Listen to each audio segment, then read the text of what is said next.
bakti dan setia untuk Indonesia. Bakti dan setia untuk Indonesia. Terima kasih. Assalamualaikum warahmatullahi wabarakatuh. Waalaikumsalam warahmatullahi wabarakatuh. Alhamdulillahilladzi arsala rasulahu bil huda wa dinil haqq liyudhhirahu 'ala dini kullihi wa kafa billahi shahidah. Asyhadu an la ilaha illallah wa asyhadu anna Muhammadan abduhu wa rasuluh. Raditu billahi rabba wa bil islami din wa bil Muhammadin nabiyya wa rasulah. Rabbi zidni ilma warzuqni fahma. Amin. Amin. Yang saya hormati Pimpinan Umum Wahdah Islamiyah Dr. Muhammad Zaitun Rasmin LCMA, Ketua Dewan Syariah Wahdah Islamiyah Bapak Muhammad Yusram Ansar LCMA PhD, Ketua Dewan Syuro Wahdah Islamiyah Bapak Muhammad Ikhwan Jalil, Ketua Dewan Pengawas Wahdah Islamiyah Profesor Dr. Abdul Hamid HB, para pimpinan Dewan Harian, para ketua bidang, ketua departemen, ketua lembaga, ketua biro DPP Wahdah Islamiyah, Sekretaris Jenderal Wahdah Islamiyah, beserta para wasekjen, Ketua Muslimah Wahdah Pusat, Hajah Harisa Tipa Abidin, beserta seluruh pengurus Muslimah Wahdah, baik pusat, wilayah, daerah, para ketua Dewan Pimpinan Wilayah Wahdah Islamiyah di 34 provinsi se-Indonesia, para ketua Dewan Pimpinan Daerah Wahdah Islamiyah di 219 kabupaten kota se-Indonesia, para tokoh masyarakat, para alim ulama, para hadirin, para peserta Grand Opening Muktamar keempat Wahdah Islamiyah di seluruh Indonesia. Pertama, kita tentu memanjatkan puji syukur Allah Subhanahu wa taala. Diberikan nikmat kesehatan, diberikan kemudahan untuk bisa sama-sama secara virtual menghadiri acara ini. Kedua, salawat dan salam pada junjungan kita Nabi besar Muhammad sallallahu alaihi wasallam. Insya Allah kita terus dijaga untuk menjadi bagian dari umatnya yang konsisten sampai akhir zaman. Amin ya rabbal alamin. Siang hari ini adalah sebuah kehormatan bagi saya untuk bisa sekali lagi bersilaturahmi virtual dengan saudara-saudaraku di Wahdah Islamiyah. Bulan lalu kita tersambungkan, dan Ustadz Zaitun Rasmin bukan orang lain. Ustadz Zaitun Rasmin udah seperti saudara sendiri yang selalu menjadi yang membersamai di dalam perjuangan, khususnya di Jakarta. Dan saya merasa amat bersyukur bahwa Wahdah Islamiyah makin berkembang, makin besar, makin banyak manfaatnya dirasakan, khususnya bagi kami di Jakarta. Bahkan di tempat-tempat yang semula tidak terfikirkan, Wahdah datang dan berperan di tempat-tempat itu. Seperti kalau kita lihat di Kepulauan Seribu. Jadi, saya dalam kesempatan ini ingin menyampaikan terima kasih. Yang kedua, saya mendapatkan tugas untuk berbicara sedikit mengenai pendidikan, pendidikan paripurna. Sebenarnya kalau menyampaikan tentang pendidikan di Wahdah Islamiyah ini seperti menggarami air laut, karena di sini berkumpul para alim, para dai yang sehari-hari bersama dengan urusan pendidikan. Jadi Saya sebenarnya ingin mengulang saja yang semua sudah tahu. Saya ingin menggarisbawahi yang sudah dituliskan oleh teman-teman, saudara-saudara semua di Wahdah Islamiyah. Salah satu ciri dan salah satu indikator di balik perkembangan yang pesat, di situ ada nilai pembelajaran yang tinggi. Tidak mungkin berkembang pesat tanpa ada pembelajaran. Karena umat merasakan kebaruan, umat merasakan pembelajaran, maka Wahdah berkembang. Jika Wahdah tidak menghadirkan pembelajaran yang baik, Wahdah tidak berkembang. Karena pengalaman bersama Wahdah yang membuat kemudian yang berinteraksi merasa ingin untuk bisa berinteraksi lebih jauh. Nah, terkait dengan masalah pendidikan, kalau boleh saya sampaikan, pada akhirnya pendidikan kita ini ada unsur penumbuhan nilai. Saya mengindahkan istilah penumbuhan, bukan penanaman, bukan pembentukan. Nilai-nilai itu disampaikan sebagai bibit yang membutuhkan ekosistem yang sehat sehingga dia bisa tumbuh besar di dalam jiwa, dalam pikiran, dan dalam keseharian bagi anak-anak kita, bagi murid-murid kita. Proses penumbuhan ini membutuhkan ekosistem yang sehat. Karena itu, kalau boleh saya menganjurkan, maka fokus pertama dan terutama ketika bicara pendidikan adalah pendidikan oleh orang tua di dalam keluarga. Ini pendidikan pertama, ini pendidikan terutama, dan ini pendidikan terpenting. Sayangnya, orang tua seringkali adalah pendidik terpenting yang paling tidak tersiapkan. Menjadi guru, ada proses pembelajarannya. Menjadi dosen, ada proses persiapannya. Menjadi suami istri, ada persyaratan administrasinya. Tapi menjadi pendidik sebagai orang tua, di situ tidak ada persyaratannya. Di situ tidak ada proses penyiapan yang sistemik. Karena itu, kalau boleh kami menganjurkan salah satu area di mana Wahdah Islamiyah bisa berperan, bisa mewarnai adalah dengan menyiapkan materi-materi untuk pendidikan bagi orang tua. Bukan pendidikan terhadap anak di rumah, tapi pendidikan terhadap pembekalan untuk orang tua. Ini unsur yang seringkali terlewatkan.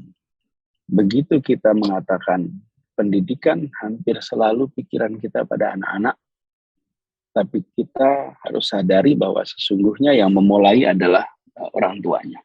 Karena itu, jika saya boleh mengusulkan, ini menjadi satu tema penting untuk antisipasi. Kebanyakan dari kita tumbuh besar sebagai orang-orang generasi abad 20. Sementara anak-anaknya anak-anak abad 21. Kemudian mereka bertemu dengan teknologi abad 21. Nah, bila kita tidak menyiapkan materi dengan baik, maka ada potensi kita kekurangan teknik-teknik yang tepat di dalam menumbuhkan nilai-nilai kepada anak-anak kita.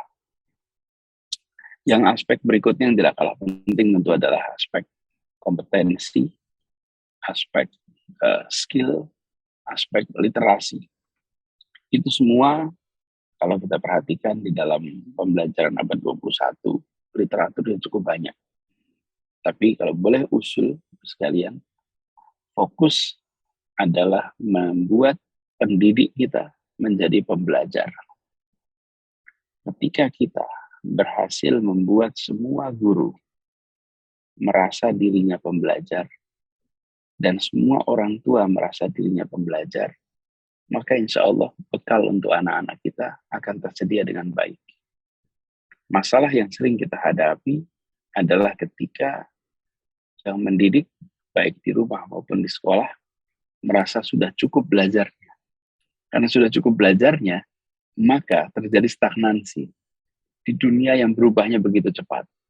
Begitu terjadi stagnansi, maka korbannya adalah anak-anak kita. Bukan hari ini mereka merasa korban. Merasa korbannya nanti 20 tahun, 30 tahun yang akan datang. Inilah konsekuensi bila kita tidak mengambil langkah yang tepat pada hari ini. Nah, menumbuhkan karakter pembelajar, ini yang barangkali harus diseriusi. Jadi setiap kita, kapanpun, di posisi apapun, di tanggung jawab pendidikan apapun, tempatkan diri sebagai pembelajar. Dan pembelajar itu artinya mempelajari hal yang baru dan meninggalkan hal yang sudah tidak atau meninggalkan kebiasaan yang sudah tidak bisa lagi dilakukan. Nah, kalau ini muncul, maka ikhtiar untuk memajukan aspek kompetensi, memajukan aspek literasi, mengajukan aspek karakter, mengajukan aspek keterampilan, itu akan dengan mudah dikerjakan. Nah, bila kita melihat situasi ke depan, maka bekal tadi, bekal penyiapan penumbuhan nilai di rumah dan di sekolah, mensyaratkan pendidik dan orang tua yang atau guru dan orang tua yang pembelajar, ini harus jadi prioritas yang penting pada fase ini. Kemudian berikutnya, kita berada di dalam suasana yang amat unik. Allah takdirkan kita menjadi generasi yang berhadapan dengan pandemi. Dan salah satunya ya acara hari ini. Grand opening dari Muktamar ini dilakukan secara virtual. Bayangkan jika tidak ada pandemi, tidak mungkin kita melakukan sambutan secara virtual seperti ini. Dan itu artinya ada potensi perubahan besar yang sedang terjadi. Umat Islam harus termasuk yang terdepan di dalam membaca perubahan zaman. Karena seringkali umat Islam itu kalah bukan karena tidak mampu, tapi karena tidak baca perubahan zaman. Perubahan zaman inilah yang harus didorong untuk diantisipasi. Karena itu, dalam kesempatan ini, saya ingin menitipkan supaya anak-anak, keluarga-keluarga, sekolah-sekolah yang membicarakan pendidikan di Wahdah dan keluarga besarnya adalah satu, memiliki fondasi Islam, iman, akhlak yang baik, tambah tadi kita tumbuh dengan baik, terus kemudian kompetensi, literasi, dan lain-lain. Tapi, kalau boleh saya usul, wawasan globalnya dikembalikan. Saya istilahkan dikembalikan, bukan ditumbuhkan. Karena umat Islam dari awalnya adalah selalu berpandangan global. Umat Islam yang selalu pergi ke berbagai penjuru untuk melakukan dakwah, untuk melakukan kegiatan ekonomi. Bahkan kalau disebut yang awal melakukan kegiatan lintas bangsa, lintas etnis, lintas identitas, ya umat Islam. Karena itulah pada waktu itu gagasan menjadi kebaruan. Belum ada yang melakukan sebelumnya.